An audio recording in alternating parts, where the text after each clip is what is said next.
My 7-year-old clutched my hand in the crowded airport terminal and whispered, "Mom, Grandma said we're not coming back." I froze mid-step, the noise of rolling suitcases, boarding announcements, and distant cries fading into a muffled hum. My heart slammed against my ribs, but my face stayed neutral. I didn't panic. I didn't cry. I took action. 4 hours later, my mother-in-law's meticulously crafted plan started to crumble, because I refused to let her steal my daughter. People always ask afterward, "How didn't you see it coming?" They say it with that knowing tone, like there should have been flashing red flags screaming, "Your mother-in-law is plotting to abduct your child across the Pacific." The truth is, the flags were there, soft, pastel-colored, draped in concern and grandmotherly love. I just kept folding them away, telling myself it was cultural, generational, harmless. I was wrong, dangerously wrong. My name is Sarah Thompson. I'm 34, a senior project manager at a mid-sized tech firm in Seattle. Long hours, tight deadlines, the kind of job that pays well but eats your soul in increments. I'm also a single mom to Mia, my 7-year-old whirlwind of curls, freckles, and endless questions. Mia is pure light. She dances in the kitchen while I cook, turns cardboard boxes into spaceships, and still believes unicorns might be real if you look hard enough. Mia's father, Ryan Parker, left when she was 2. It wasn't explosive. No screaming fights, no dramatic affair revealed. One Tuesday evening, he came home from work, sat on the couch and said, "Sarah, I can't do this anymore. I need space. I'm not cut out for fatherhood." Just like that. He packed a bag the next day, moved to San Francisco for a fresh start, and faded out of our lives. He sent birthday cards the first 2 years, generic ones from the drugstore rack, then stopped. Child support came automatically, garnished from his salary because I fought for it in court. Otherwise, I'm certain it would have dried up too. After the divorce, Evelyn Parker, Ryan's mother, became the last remaining thread to his family. Evelyn lived in a pristine colonial-style house in a quiet suburb outside Portland, the kind of place where lawns are manicured and everyone waves, but no one really knows each other. Her home was a shrine to Ryan's childhood. Shelves of trophies from Little League, framed school portraits, baby photos everywhere. Photos of Mia. There were a few from infancy, but nothing after age 3. It was like Mia's existence paused the moment Ryan left. Evelyn was always impeccably dressed. Pearls, cardigans, sensible heels, and spoke in that soft, southern-tinged drawl she'd picked up from her own mother, even though she'd lived in the Northwest for decades. On the surface, she was polite, even affectionate. "Bless your heart, Sarah, raising her all alone. You're doing so well, dear, considering." But underneath every compliment was a needle. It started small, subtle. When Mia was 3, Evelyn visited and noticed our apartment was cluttered with toys. "Children need order, Sarah. Ryan's room was always spotless." When I returned to work part-time, she sent articles about the dangers of daycare and attachment issues. When Mia had a tantrum during a visit, normal toddler stuff, Evelyn sighed and said, "She's so spirited." Ryan was never like that. Discipline makes all the difference. I brushed it off. I was exhausted, working, parenting solo, paying bills on one income. Arguing felt like another chore. Besides, Mia loved her grandma. Evelyn brought expensive gifts, toys I couldn't afford, designer clothes, and took Mia to the park or for ice cream. I told myself it was good for Mia to have family, even if it came with side-eye. The comments escalated as Mia grew. At 5, when Mia started kindergarten, Evelyn called after the first week. "Mia says you pack her Lunchables. Children need nutritious meals, Sarah." I made Ryan balanced plates every day. When I enrolled Mia in after-school care because of my job, Evelyn sent a passive-aggressive card. "Thinking of you both. Grandchildren thrive with family nearby." Last year, after my promotion, more responsibility, better pay, but longer hours, Evelyn showed up unannounced with a casserole and a lecture. "You look so tired, dear. Climbing the ladder is admirable, but at what cost? Mia told me she eats dinner alone sometimes while you're on calls." Mia hadn't said that exactly. She'd mentioned waiting for me to finish work, but Evelyn twisted it. I defended myself mildly. "I'm providing for us, Evelyn. It's not perfect, but we're okay." She patted my hand like I was naive. "Of course you are. But Mia deserves more than okay." She deserves stability. Stability. That word became her mantra. Whenever I dated briefly, 2 coffee meetups that went nowhere, she'd say, "Men don't want women with baggage, Sarah. Focus on Mia." When Mia got a minor cold and missed a day of school, Evelyn texted, "Poor thing, if she had more structure, I should have cut contact then." But Mia adored her grandma's visits, the baking sessions, the stories about Daddy when he was little. And part of me clung to the idea of extended family, even if it was flawed. Single parenting is lonely. You make compromises. Then came the offer that should have been the biggest red flag. It was April. Cherry blossoms blooming, rain turning to sun. Evelyn called one Saturday morning while Mia and I were making pancakes. "Sarah, I've been planning something special." Her voice was excited, almost girlish.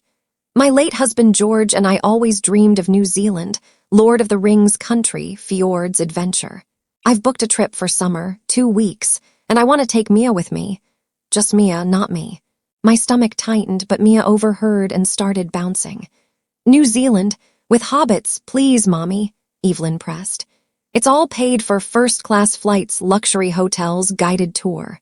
Mia will see penguins, glowworm caves, mariculture. Educational, memorable.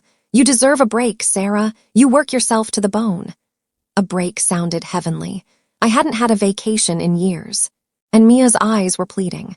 I couldn't afford trips like that. Our vacations were weekend camping in the Cascades. I hesitated for days. Evelyn sent brochures, itineraries, hotel confirmations. Everything looked legitimate. Departure June 30th, return July 14th. Round-trip tickets in both names. She even offered to sign any consent forms. I consulted my lawyer friend Jenna over coffee. "As long as you have sole custody, and you do, and a notarized letter specifying exact dates and return, it's legal. Just document everything." So I did. I had the consent letter professionally notarized. Permission for minor Mia Thompson to travel with grandmother Evelyn Parker from June 30 to July 14, returning on flight NZ7. I photographed every page, every booking. I packed Mia's suitcase myself. Clothes labeled, medications, her stuffed unicorn sparkles, emergency contacts sewn into tags. At the airport drop-off, I hugged Mia tight, kissed her curls, and watched them disappear through security. Mia waved until she was out of sight. Evelyn smiled and mouthed, "Thank you." The first week of the trip, the photos came like clockwork. Every morning, my phone buzzed with new images from Evelyn. Mia standing in front of towering snow-capped mountains in Queenstown, her tiny figure dwarfed by the Remarkables.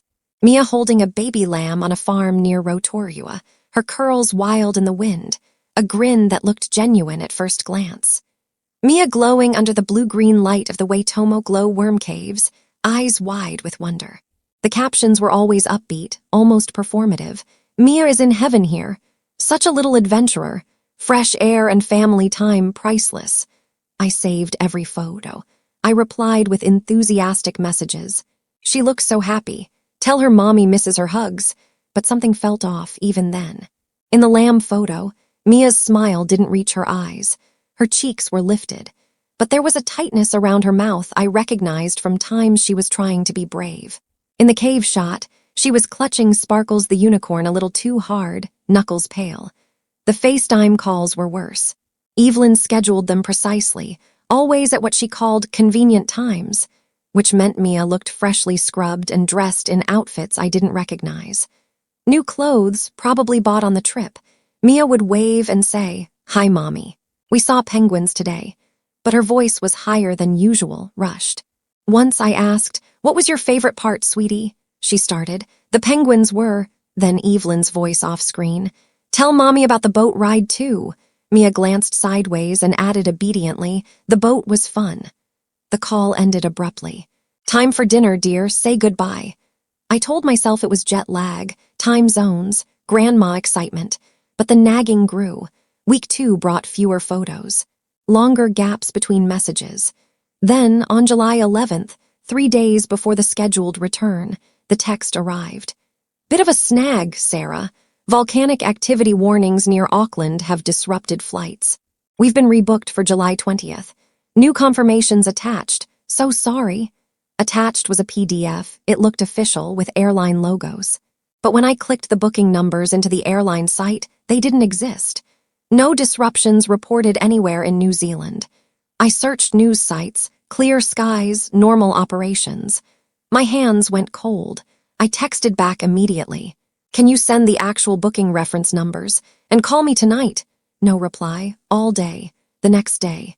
I called the number Evelyn had been using, a New Zealand temporary SIM, she'd said. Voicemail, I emailed. Nothing. That night, I couldn't sleep.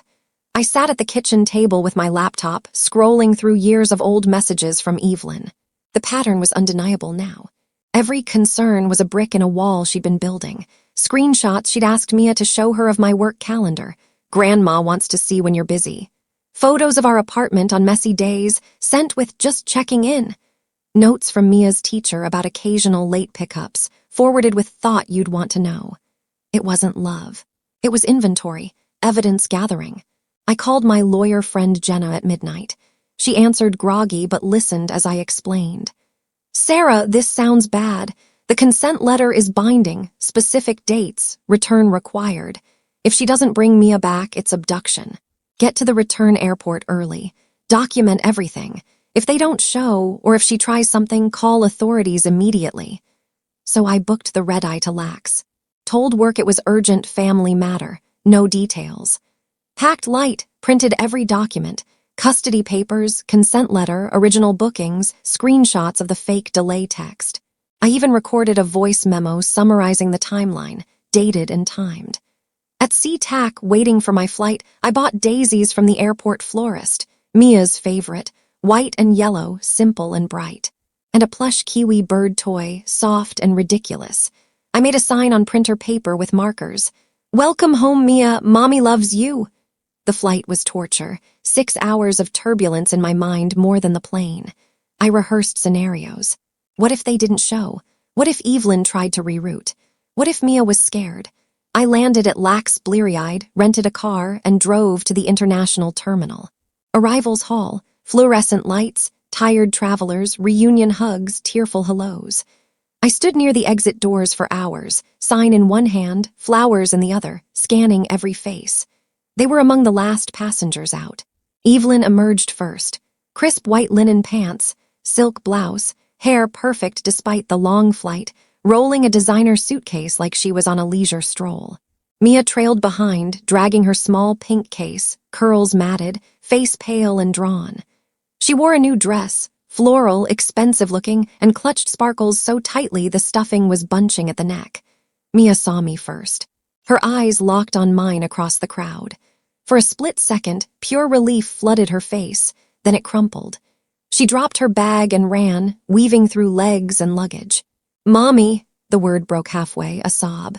She crashed into me, arms around my waist, face pressed to my stomach, body shaking with silent cries. I dropped to my knees, daisies scattering on the floor, and held her. Tight. Breathed her in travel sweat, unfamiliar soap, but underneath, still my Mia. It's okay, baby, I'm here, you're home. Over her head, I met Evelyn's eyes. She approached slowly, smile polished but strained. Sarah, what a surprise. You didn't need to come all this way. I stood, keeping Mia's hand locked in mine. Mia pressed against my side, not looking at Evelyn. Where's the flight delay explanation? Why no responses? And what's this about volcanic activity that doesn't exist? Evelyn's smile tightened.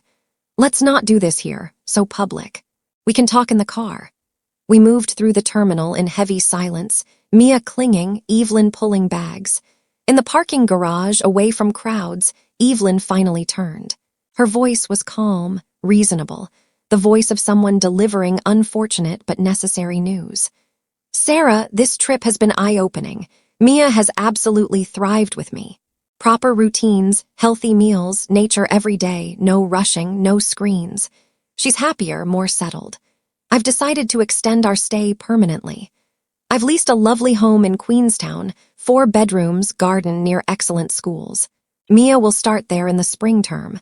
She'll have the stable, traditional childhood she needs. The words landed like punches. I felt the ground tilt. You're not taking her. Evelyn sighed patiently. It's not taking, dear. It's rescuing. You're drowning, endless work, no support. Mia deserves better. I've already consulted New Zealand family lawyers. With Ryan's signed affidavit and my documentation of your challenges, guardianship transfer will be straightforward. Courts there prioritize the child's best interests. Ryan's affidavit. The man who hadn't seen Mia in years. I looked down at Mia. She was trembling, eyes fixed on the concrete. "Mia, honey, look at me," she did, tears brimming. "What did Grandma tell you about coming home?" Her voice was small, breaking. "She said we're staying, that you're too busy and sad all the time, that I'd have a pony and a big room and you could visit when you're not working." She swallowed. "But I told her I want to go home with you." Evelyn reached out. "Mia, sweetheart." Mia flinched away. That flinch, it broke something in me. Cold clarity flooded in. I pulled out my phone, opened the document folder, switched to speaker and dialed the airport police line I'd saved from Jenna's advice. Evelyn's face paled. "Sarah, don't be hysterical. This is private family business." The dispatcher answered quickly. I spoke calmly, shockingly calmly. "I'm at Lax International Arrivals. My daughter traveled with her grandmother under a notarized consent letter for specific dates. They were due back today. The grandmother is now refusing to return her, claiming intent to relocate permanently overseas. I have documentation." An officer arrived within minutes, uniformed, serious, flanked by a second. International terminal protocols are no joke. Child custody disputes trigger immediate response. I handed over the stack. Printed custody order. Sole legal and physical to me, notarized consent with exact dates. Original round-trip bookings, screenshots of the fake delay text, timeline memo. Mia, holding my hand, spoke when asked. "Grandma said not to tell Mommy we weren't coming back. She said Mommy would cry, but it was better this way." Evelyn tried the wounded act. "This is absurd. I'm her grandmother. I'd never harm her.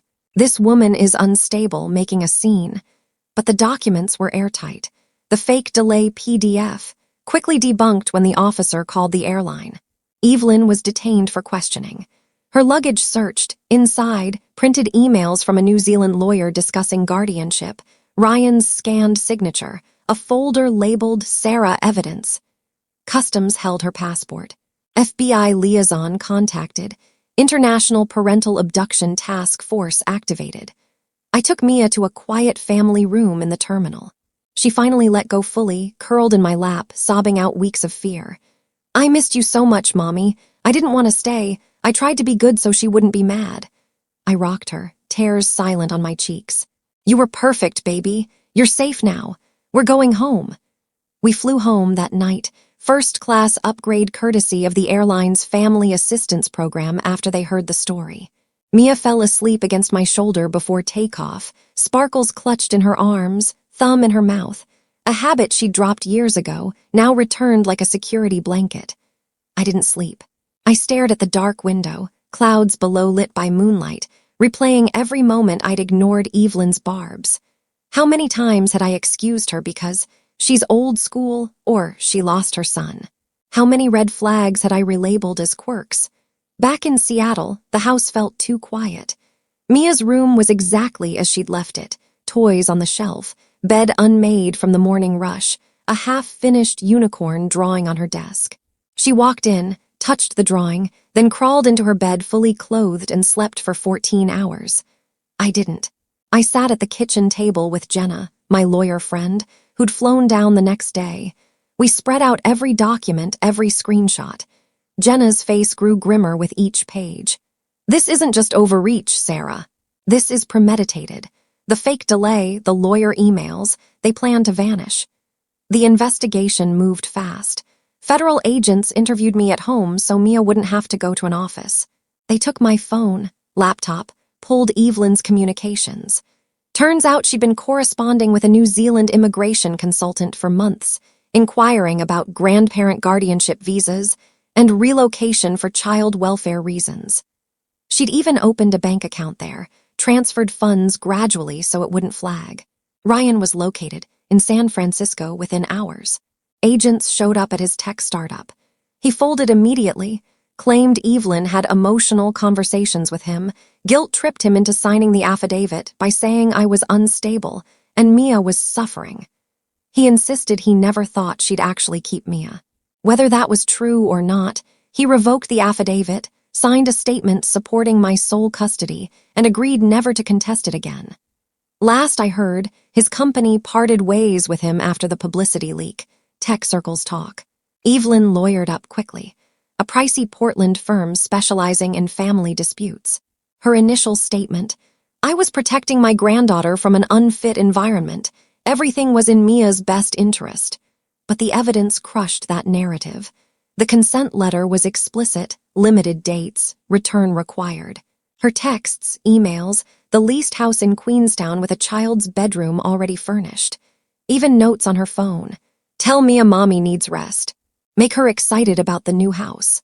The U.S. attorney charged her with attempted international parental kidnapping, a felony under the International Parental Kidnapping Crime Act. New Zealand authorities cooperated fully, freezing the lease and account.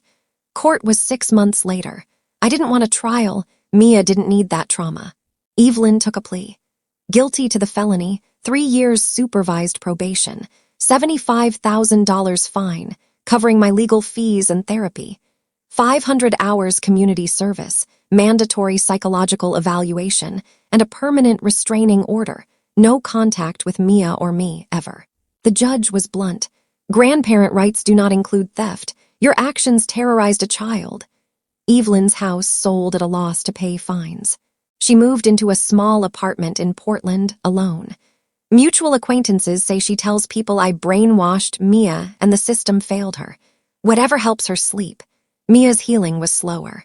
The first weeks, she shadowed me everywhere, bathroom door open, hovering outside my home office during calls. Nightmares, airports, Evelyn taking sparkles, me waving goodbye forever. We started therapy twice a week, a child psychologist specializing in trauma. Play therapy, drawing, talking through puppets. Mia drew pictures, planes with angry faces, houses with locked doors, me and her holding hands in big red hearts.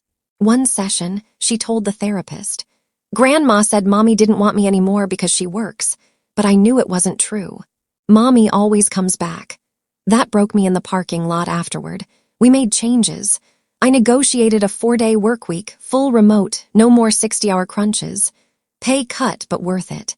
We joined a single mom group, potlucks, playdates, real talk about boundaries with toxic relatives.